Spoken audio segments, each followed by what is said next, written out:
What was Viking hygiene like? The Vikings, exploring and raiding seafarers from Denmark, Sweden and Norway, traveled the world from the 8th to the 11th centuries. As warriors, traders and eventual settlers, they disrupted the lives of many groups they encountered, facilitating cultural exchange while often leaving a less than positive impression. Contemporary accounts of the Vikings describe them as inhumane, fierce, and filthy. However, Viking hygiene practices reveal a concern for cleanliness and grooming, with significant attention to personal appearance. While many of their hygienic practices reflected the realities of their daily life, some activities were surprisingly advanced, although a few might make your teeth hurt. Vikings were diligent about cleaning and combing their hair. During the Viking era, Scandinavians were particularly attentive to their appearance, especially their hair. According to a chronicle by John of Wallingford, a 13th-century English monk, Vikings were, in accordance with their country's customs, in the habit of combing their hair every day, bathing every Saturday, changing clothes frequently, and drawing attention to themselves through many such frivolous whims. Viking men often wore their hair long in the front and short or shaved in the back, resembling what is known today as a reverse mullet. Both men and women may have pulled back their long hair into various styles. Some Viking men may have filed grooves into their teeth. The extent of dental modification among Vikings is unclear, but archaeologists discovered filed teeth in Scandinavian burial sites in 2005 and in England in 2009. These teeth had intentionally filed grooves, possibly signifying victories over opponents. Another theory suggests that Vikings filed their teeth to intimidate enemies. The tools and methods used for this practice remain unknown, although David Score, the manager of the site in England, suggested that the filing was performed by a skilled practitioner. Vikings were buried with their grooming tools. Viking burial sites often contain military tools alongside combs and other personal grooming items. These combs, made of bone, antler or metal, were found along with tweezers, razors, and ear picks. These grooming tools were often ornately decorated and had holes drilled in them, suggesting they were worn on a chain, either attached to a belt, hanging around the neck, or worn as brooches. Sometimes, Vikings also carried combs in boxes, highlighting the importance of these tools. Vikings kept their facial hair trimmed. Most Viking men had facial hair, which they kept neat and tidy. Grooming tools like razors, combs, and tweezers were used on beards and mustaches as much as on the hair atop their heads.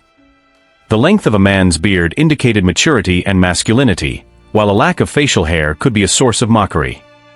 In Njaal's saga, Njaal is described as a wealthy in goods and handsome of face, but no beard grew on his chin.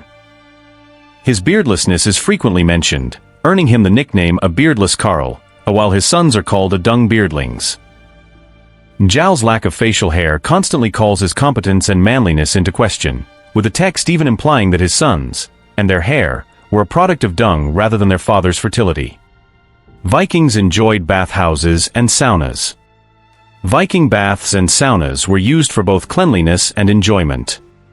During the summer, washing in local streams provided relief from the heat, while bathhouses and saunas offered warmth and a chance to sweat in the winter. These facilities also served as meeting places and had medicinal benefits. A cold bath could ease aches and pains, while steam was believed to revitalize the spirit. Bathhouses and saunas were often constructed near natural hot springs or used water heated in large vats. According to sagas, some Vikings even had advanced piping systems to move hot and cold water to their baths. Snorri Sturluson, an Icelandic writer and statesman from the 12th and 13th centuries, is believed to have built an elaborate bath at his farmhouse in Reykjaholt. Vikings may have had toilets in their homes. Evidence suggests that some Norse communities had latrines near their longhouses. Viking sagas mention latrines, often located away from well-traveled and populated living spaces. While Viking latrines were typically communal, some group facilities may have been built inside longhouses. One kammer or privy, discovered at Stong, featured trenches that carried waste from the longhouse to an outdoor location. Archaeologists also found an outdoor latrine at a former Viking settlement in Denmark, where they analyzed its contents. This 1,000-year-old latrine contained parasites carried by both humans and animals. Researchers found roundworm, human whipworm, and liver fluke, as well as evidence that worm infestations during the Viking Age contributed to a genetic anomaly affecting modern descendants of Vikings. Their genes adapted to counteract intestinal parasites and prevent potential diseases, resulting in a mutation that may now lead to an increased risk of lung cancer. Vikings shared their longhouses with livestock. Viking families lived in longhouses, wooden structures with roofs made of straw or turf. These longhouses had benches along the walls for sleeping or sitting, and a central fire provided warmth, light, and a place to cook. With no windows, the longhouses were smoky, and the dirt floors contributed to a dusty, ash-laden environment. Extended families shared these spaces, resulting in very little privacy. During the cold months, both people and animals took refuge in the longhouse, further crowding the space. Evidence from Viking latrines in Denmark revealed the presence of parasites and germs, likely due to animals and humans living side by side. Researchers found roundworm, hookworm, and liver fluke, the latter most commonly affecting cattle and sheep. Researcher Martin J. So noted, you can't tell if they come from parasites that infected humans or animals by simply looking at the eggs, but by examining their DNA, we are able to confirm what we until now have only believed to be the case, that 1,000 years ago, humans carried these parasites around. Dirtying a fellow Viking was seen as incredibly offensive. According to Gragas, or the laws of early Iceland, humiliating a fellow Viking was considered the most severe offense. If a person cuts hair from someone's head, dirties them to bring shame, tears, or cuts their clothing, for any action intended to disgrace another person, regardless of how it is done, the penalty in all cases is outlawry. To declare someone an outlaw, the injured party had to bring witnesses to an Althing meeting, the assembly serving as the judicial authority. The Althing pronounced outlawry, but enforcing such punishment was the responsibility of the individual, their families, and society as a whole. Full outlawry, sometimes the result of causing humiliation, was a life sentence that stripped an individual of all legal and social protections. Clothes were kept clean and tidy. Both men and women wore garments crafted from wool and linen, which women typically laundered in nearby streams and lakes. Alongside their concern for cleanliness and grooming, historical sources indicate a keen awareness of their attire and overall presentation. According to the Havamal, an Old Norse poem, though one may not be finely dressed, one should not be ashamed of one's shoes and trousers, nor of one's horse, though it is not of good lineage. John of Wallingford also noted that Vikings' desire to appear well put together led them to frequently change their clothing and engage in various such frivolous behaviors to attract attention. Vikings maintained daily hygiene. While John of Wallingford mentioned that Vikings bathed on Saturdays, writings from the Viking Age suggest that men washed themselves to some extent every morning. Daily hygiene likely included washing one's face and hands. In the poem Iri Jinsmal, it is mentioned that men needed to comb and wash each morning, for it is unknown where one may be by evening.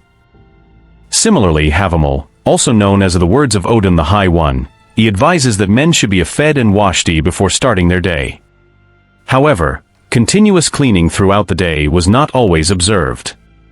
Ibn Fadlan, a 10th century Arab Muslim diplomat, noted that the Viking group known as the Russa did not wash themselves after defecating or urinating, nor did they cleanse themselves when in a state of ritual impurity, after intercourse. Vikings dined with fingers, spoons, and knives. Unlike forks, Vikings typically ate using spoons, knives, and their fingers. The knives they used for eating served multiple purposes, also being used for grooming, hunting, fighting, and various other tasks. Spoons were commonly crafted from wood, much like their bowls. Similar to grooming tools, Vikings kept their spoons and knives close at hand. They were sometimes fastened to belts, but could also be worn on a chain or strap around the neck. Vikings were reported to share wash basins. When Ibn Fadlan observed the Viking group known as the Russ in the 10th century, he made the following observations. Every day, they washed their faces and heads using what he considered the dirtiest and filthiest water available. Each morning, a young serving girl brought breakfast along with a large basin of water. The master of the house washed his hands, face, and hair in this basin. Ibn Fadlan was particularly taken aback by what followed. After washing and combing his hair in the basin, the master would blow his nose, spit, and perform other unsanitary acts into the water. The servant then passed the basin from one man to another until everyone in the house had used it to wash, spit, and blow their noses. While there may be some truth to Ibn Fadlan's observations, it's important to note that as an Islamic diplomat, his own beliefs about cleanliness likely influenced his account, possibly leading to exaggeration.